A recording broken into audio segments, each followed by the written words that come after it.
Hi everyone, it's Diane Morellis with Visions and Traditions Realty with your Tidbit Tuesday information. I want to thank you all for joining us, and hopefully you'll find the information that we have to talk about today interesting. I always like statistics. I think that they're very interesting. I don't know, it just kind of puts things in perspective for me. Anyway, before we get started, we are going to talk about kind of going on vacation and keeping your home safe from burglars and things like that. But before we get there, I wanted to bring to your attention some statistics from the month of May from the National Association of Realtors. Now, the National Association of Realtors actually sends out a survey to about 50,000 realtors nationwide, and they ask particular questions, and then we'll publish, give us those percentages and all back. So I think it's kind of neat to know how things. Hey, David, how are you? We missed you last week. Hope you're well. So anyhow, I want to get with you and let you know that the realtors nationwide are saying that properties are staying on the market at an average of 26 days, and that 82% of the realtors that responded to the survey feel like housing prices has remained steady or actually dropped a little bit. So I found that to be kind of interesting. And that 32% of the buyers were actually first-time home buyers. Vacation and investment buyers was about 13%, and distress sales was only 2%, and that's actually down. Last year it was at 3%. And every year it seems to be getting less and less on the distress sales, so that's a good thing. Now, cash sales actually made up 19% of the sales out there, and 19% of the sellers actually offered some incentives. I want to say about 9% of them offered a home warranty, and then 8% actually offered some help with closing costs, and then 3% offered some help with undertaking a remodel. So that, it's interesting in the market that we're in to find out when sellers are contributing to closing costs or contributing to anything. Oh, you were traveling last week. How nice. I hope you went someplace good, David. 76% of contracts settled on time, which that's always a really good thing. And among that, 74% of the contracts had contingencies. That's a lot. 74% of the contracts with contingencies. I wish that there was a way I could find out what all those contingencies were, because to me, that's a lot of contingencies. Well, actually, they're talking here that some of them, I guess most of the contingencies are going to be regarding an appraisal and regarding financing. So that's your typical contingency. And most of the realtors out there were reporting back that inventory seems to be a little bit on the low side and is affecting sales. In addition to that, they feel that interest rate is also affecting sales. I don't know if I quite agree with that, because I feel like the interest rate is good. But again, I don't know how many times I can say this. We're going way back to when I bought my first house, and the interest rate was 13% and then it was a negative amortization that went up to 18%. So anything under 13%, it looks good to me. I think we all get spoiled, or we all got a little bit spoiled with the fabulous interest rates. But it's hard, because my oldest son is in the process of looking to buy a condo up in the Boston area, and I know that he is very meticulous when it comes to checking how, costs of everything and breaking things down. And with the interest rate fluctuating the slightest little bit, it does change. Oh, you were on vacation. Awesome. Or in Virginia, sorry. Awesome. So with the fluctuations in the interest rate, even though it's not a big change, it is a change, and it does affect everybody's bottom line. Hi, Susan. How are you? So anyway, we're going to go ahead and get on now to our actual topic, which are 5 simple steps on how to protect your house when you go on vacation. So I guess I'm a little late for you, David. but maybe you can take another trip and use some of these tips. And so, it's kind of interesting because really when it comes to burglars or burglaries, when you're dealing with a burglary, typically when you've got a professional out there, there's really, those guys are pretty, they study. That's, I hate to say it, that's their job. And, most of them do their job fairly well, but eventually they do get caught. My husband is a retired policeman, so just let them know that they do get caught. But I will say that most of the home break-ins are actually kids, it just happens. They're just kids. And so, and it's done impulsively. And I think back to when there was a situation that my husband actually had to arrest a senior in high school because his parents weren't home and he had nothing to do. And so at nighttime, he would break into these townhomes and make himself a sandwich and then go tickle the wife's toes and then leave. And so never did anything really, really bad, but, just didn't have anything else better to do.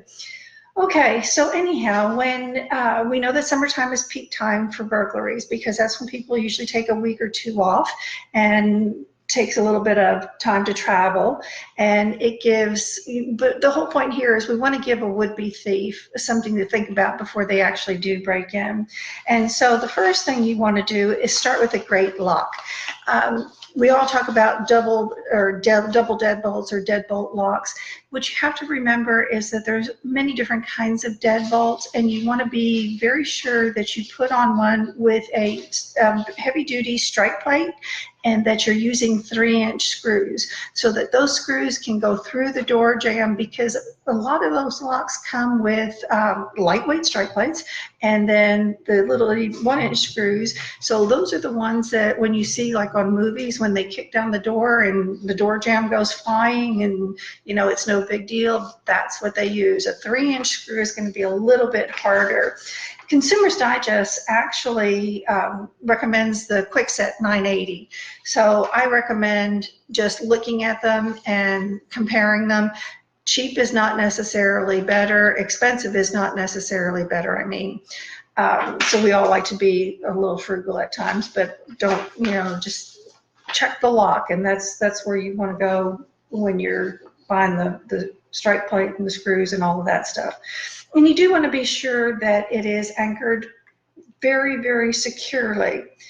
And let's see, okay. I can talk about deadbolts till I'm blue in the face, and it's still, people sometimes still forget to even double up on them. And you even want to be sure, like on your access from your garage into your house, a lot, I don't know if you're like me, but I don't think I ever go through the front door. I usually pull in the garage and go through that door. So you want to be sure that there's a good solid lock there as well.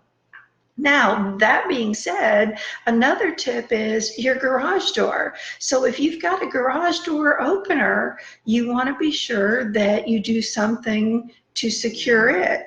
The garage door opener can be turned off or unplugged while you're gone, which will make it inoperable, because those openers are very easily, or the lock on the garage door is very easily jimmied with a wire hanger. So that's just a little tidbit. Unplug them and then go. And think about leaving some lights on. Put in an automatic timer so that you can have lights coming on at different times so it looks like somebody's in the house. And one little tidbit that came up I thought was kind of cute and I actually liked was leave some toys in the yard to make it look like there's a dog that lives there. What the heck, right? Make them big toys though so that they think it's a big dog that lives there. And whatever you do, don't tell your plans to a lot of people.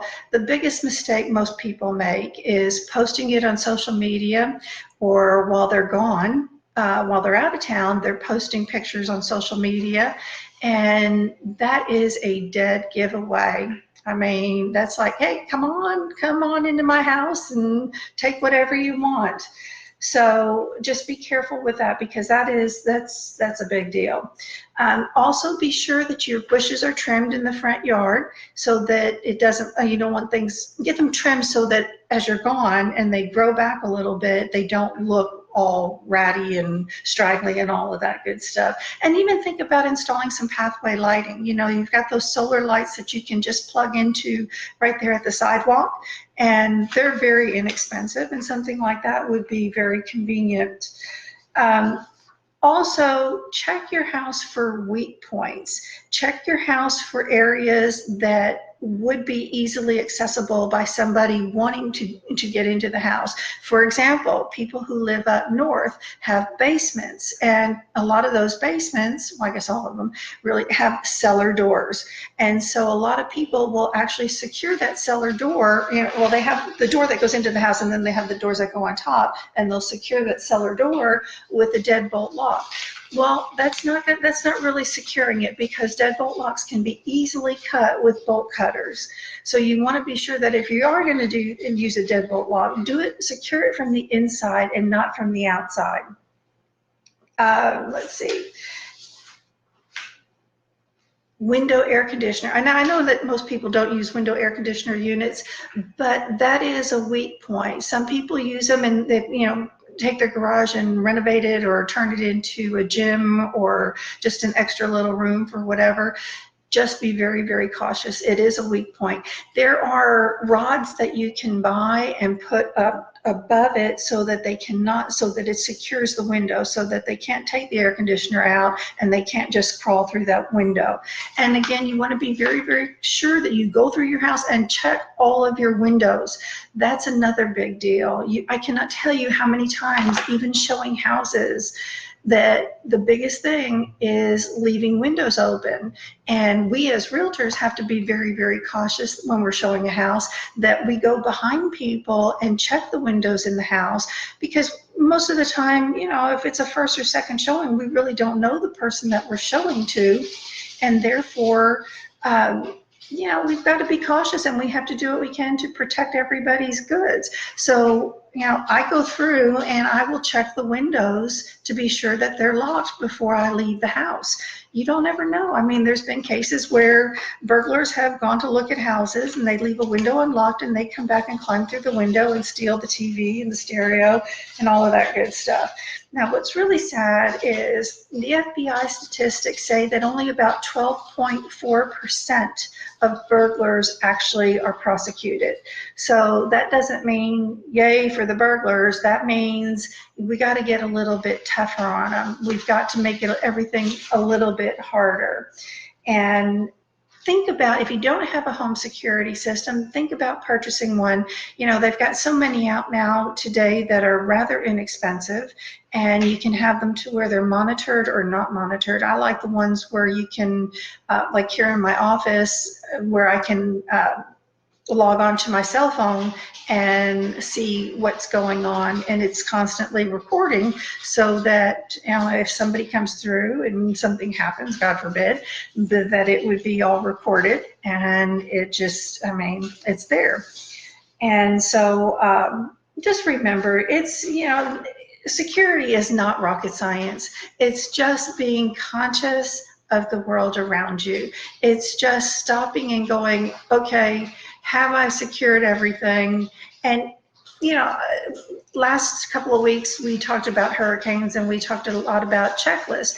And the same thing with going on vacation and doing checklists. I was on the plane coming back from Florida from visiting my elderly uncle, and there was a couple my age, an older couple, ooh, I hate saying that, but sitting next to me, and they were so cute. The husband kept asking the wife, you have our folder, right? You have our folder, right? And so she kept pulling the folder out, and she would open it up and she would show them, and she had checklists there on both sides of the folder. The stuff for the flights, the stuff for the hotels, the stuff for the house.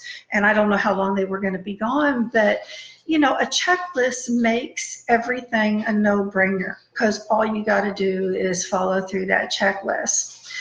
Well, folks, I want to thank you all for joining us today. I look forward to seeing you next week. And enjoy this beautiful, beautiful summer that we're having. I know it's hot, but that's why God made people who can make air conditioning or swimming pools. Oh, and hey, listen, be careful if you're by the coast. I saw on the news this morning where they're talking about that flesh-eating bacteria. So be very, very cautious if you're going to the beach. The water's warm, and if you have an open cut or even a bug bite, they're saying that bacteria can get into your skin, and I would sure hate to see anybody in the hospital from that. So anyhow, enjoy. I hope you all have a safe week, and I look forward to seeing you next week. Don't forget, if you're thinking about doing any real estate transactions, contact us here at Visions and Traditions Realty. We've got a group of agents that are completely awesome. They're knowledgeable, they love what they do, and they really sincerely want to help their clients. Also want to give a shout out to Cultivate, and that's our favorite caterer in town. And then also for the Real Estate School of Texas, if you're interested in doing any mandatory continuing education, contact us, because we are doing, actually, I'm teaching a class tomorrow, a Legal 1 class tomorrow, and then next Thursday or next Friday, I'm teaching a Legal 2 class, and both of those classes are going to be free with a coffee bar and with lunch, so that's pretty neat. Also, if you've been thinking about taking real estate classes, or you already have a license and you would like to come check us out, please do. Love to have you over, love to have coffee with you, and love to tell you about what we offer. Have a great one. Thanks again. See you later.